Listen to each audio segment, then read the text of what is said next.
Hi, welcome to One Word a Day. I'm Sophie, your pilot into the universe of Chinese. We are going to continue our exploration of a new group of meaning today. And yesterday we talked about 今非昔比, which is the contrast between today's standard of living with yesterday. And by yesterday, it's decades before. And as a Chinese who grew up in the era of China's reform and opening up toward the outside world, in my lifespan up to now, the change was dramatic. And that's one of most commonly used comparison or contrast of today versus a few decades ago. It's really two worlds. This is hugely different. And today we have 今 again, 今朝有酒,今朝醉. Okay, I don't have a headache yet. We have a lot of repetitions in this expression. And you can see it's a 7-character expression. So that means it's not a formation of 4, classical 4. So it may not be as classical as before. That's my tether sign. But okay, 今朝有酒,今朝醉. I didn't highlight this one, but they are the same. 今, that means today, like this day, exact at this moment and time, this day, when you have drinks, you are going to drink it. You're going to get drunk from it. So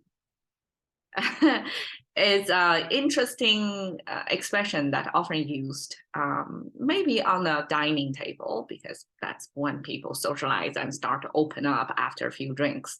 The bar scene in China is not as popular as in America. It's definitely like, but the drinking at homes, inviting friends over and start to talk over drinks, that was a common practice, like historically too. That's how people socialize over drinks. So this I can imagine. I mean, I don't drink. I can imagine that people who does drink, when they start to open up, and that's possibly one expression they would use to kind of encourage each other to get drunk, so that they can experience the moment of worry-free moment. Okay. Again, we have this triangle, past, present, future, and then there's a line drawing down this way to mean, okay, this is the present that we're talking about, that we are currently living at this moment. So there is a little bit of abstraction and indication, like symbolism over there. And like a later day interpretation, like that's how contemporary language scholars to view why this structure actually means today, because there is past, present, and future, and then this present is the one that with this indicator that's kind of pointing down. That's kind of stop this cycle. You're coming down from the present. Okay, 朝 is a little more concrete. We have the sun symbol over there. That doesn't look like spherical, but eventually it's almost like a semi-transitional, right? Because eventually Chinese become this blocky, like straight line, blocky signs. But in the past, we do have like curves, right? You can see the curves. So this is kind of semi-transitional. You can see, okay, straight line on the top, but around the other side, it's still kind of spherical. So it's kind of a semi-transformed, the semi-blocky sun symbol that we have. Originally it's a spherical, right? It's a circle. Spherical in the 2D form is a circle, right? And then we have one horizontal line in the middle to signify it's something related to the energy embedded in that sphere. And this upturned curve with a vertical line in the middle, that's a commonly seen symbol as grass. Some grass over there, and the sun is below the grass, and there are some hot air going up. So the interpretation of that is the sun just rising and barely rising on top of the grass yet. So that's the level of sun. It's like, I guess it's just out of the horizon. And when you see the grass over there, the sun is still like behind the grass. It's kind of like the concept of dong, which is the east, to have the sun embedded in the tree trunk. So the sun is not rising above the tree yet. And this image is sun is not above the grass yet. And the grass is supposedly be lower than the trees. So it's even earlier in the day, right? And I would view this puff is the momentum of the sun from the unseen, the horizon, from the unseen to seen, right? Okay, and then this symbol with a pointer, it's kind of a curved line, but originally it was like this shape with a little bit tip over there. That seems to mean breaking through or one sharp edge of something. So it's like a pointer of this shape with a pointer toward. That means a beam of sun ray kind of beaming out. Chinese, in contemporary, when you draw the sun rays, it will be poking all directions, right? So Chinese symbol, simplify it, just poke out one, and that's enough to represent the sun ray start to shine, start to beam on us. So that's the timing, or the sun rays start to the energy or the light from the sun start to beam out, right? And then here, this is the kayak or boat symbol that you can see a little bit of the boat shape, right? And then I guess these are the different segments of the boat, the different seatings. And this is the separator between the seatings. So if you're ever on a kayak, at least a two-seater kayak, this probably is, I view it like that. So this is the separator between the front seat and back seat. And these are the two paddlers kayak. So a boat with the morning sun, who is just beaming out the first ray, paired with a boat. My imagination is like the people who are boating out, either is it like travelers to cross the bank, or more likely they're the fishermen, right? They are paddling out to the ocean to start their morning catch. In any case, this concurrence of boating out in the first ray of sunlight, one is just barely off the horizon of the sun. Those symbols formed the picture of the morning occurrence in our daily life. And we use that symbol, assembly of different things together, to mean that's the very, very morning of the day.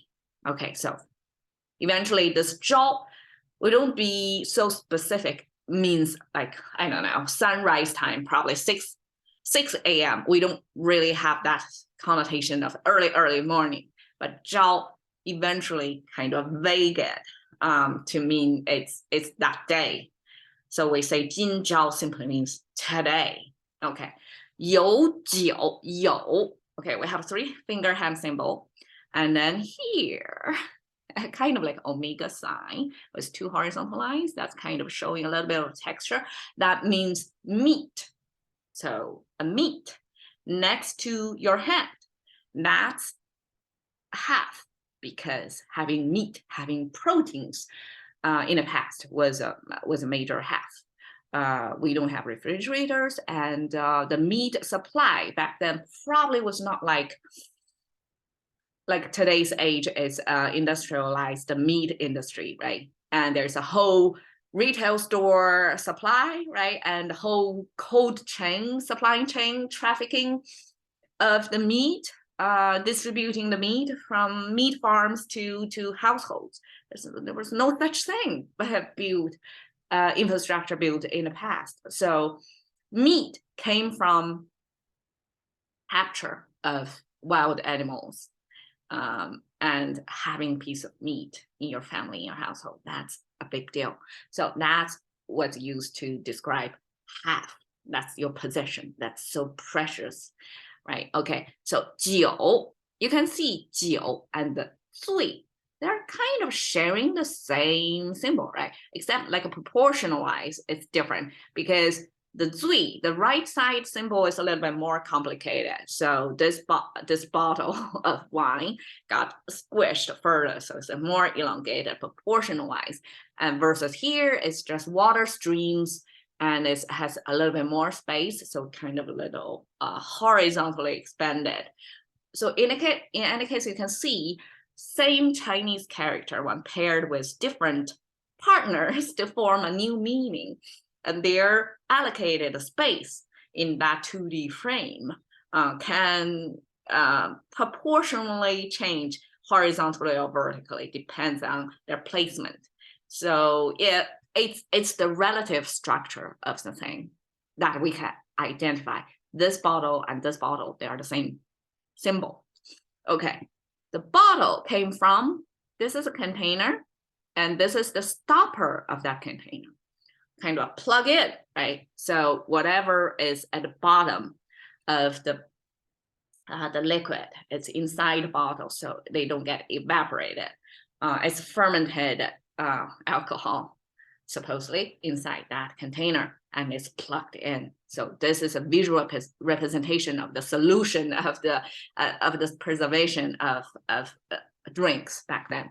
And on the left side, we have this water sign that looks like kind of like a stream, right? So the middle stream is continuous, and then the side streams are kind of broken into two segments.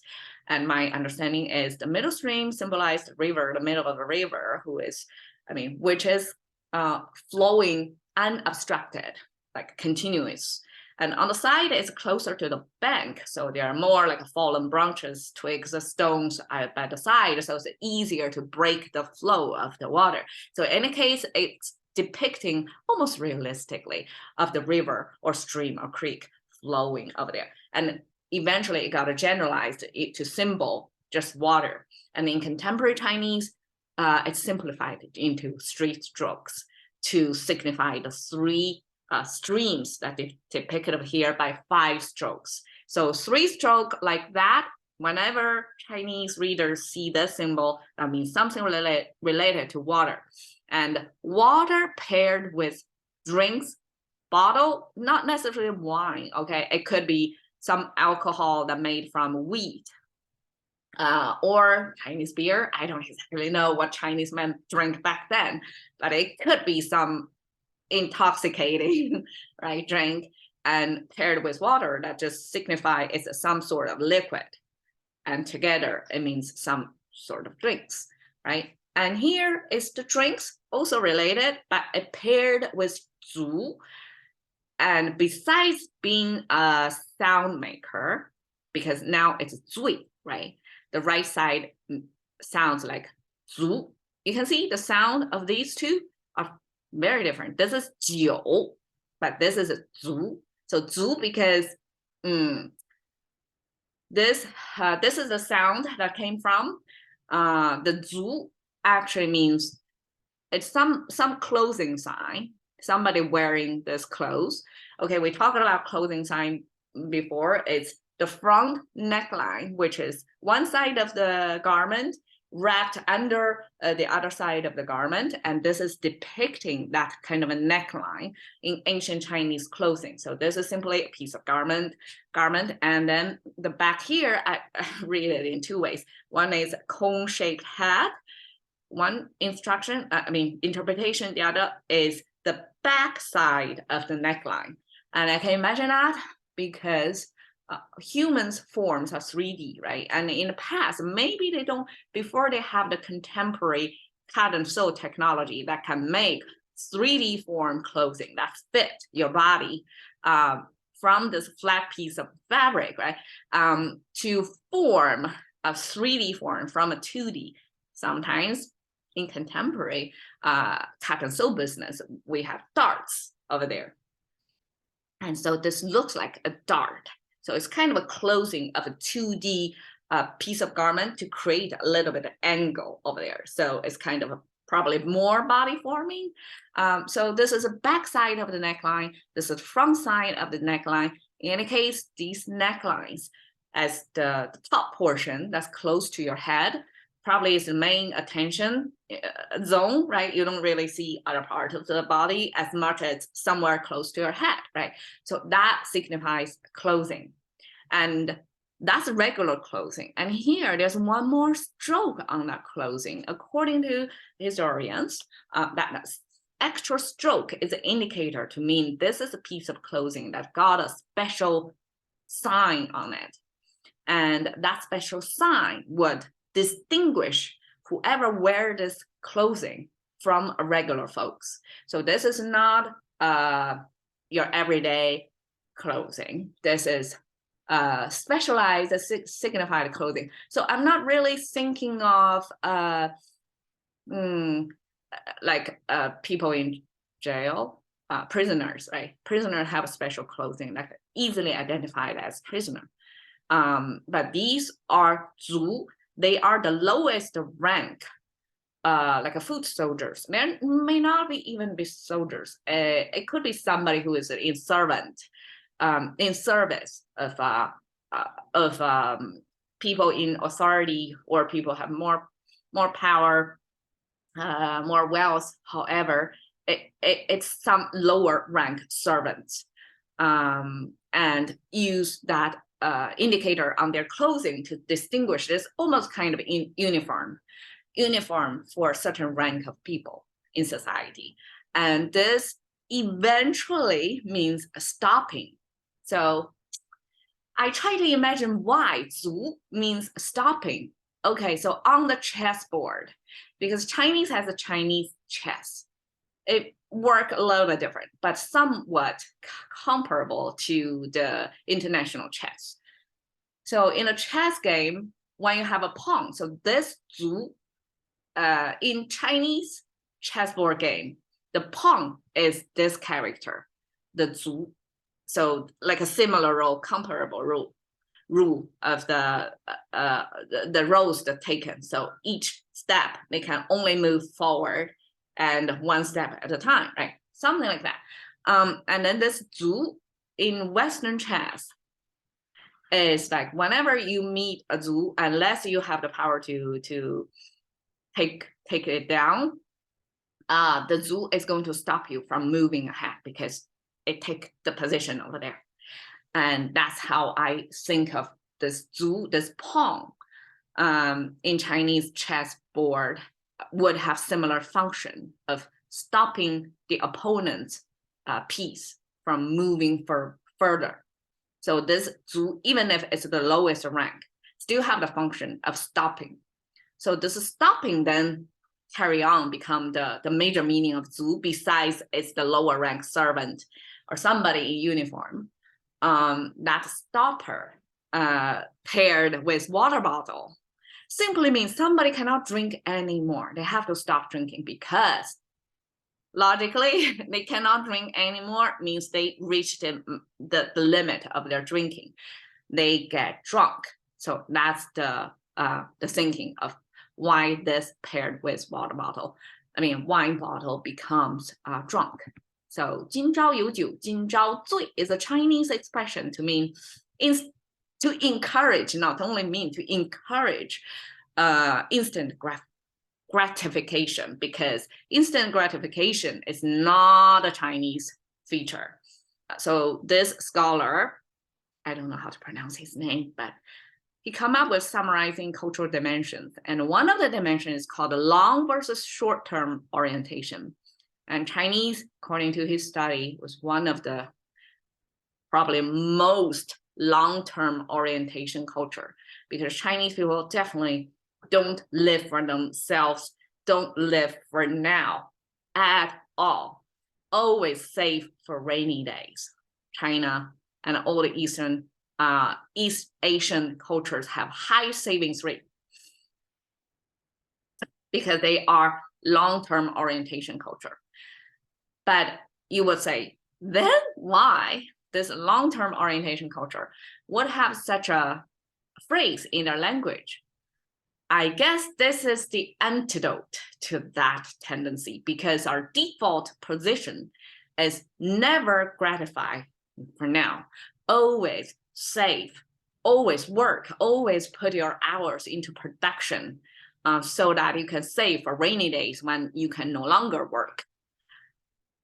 Because of that mentality is a default position for people in this culture. So there is such an antidote to encourage people to loosen up, to drink when you do have drinks today, to enjoy a little bit of intoxication today. So that's what 今朝有酒，今朝醉 function in this culture. It's almost like a detoxing of the extremely high long-term orientation culture. Is to encourage people to enjoy the moment now instead of saving everything for the future. So to me, there is a balance of you live for now or you live for future, or live for the next generation versus live for yourself. So there is a balance over there. So Chinese a little bit extreme on the other end versus when it comes to America, people is on the other side of the spectrum.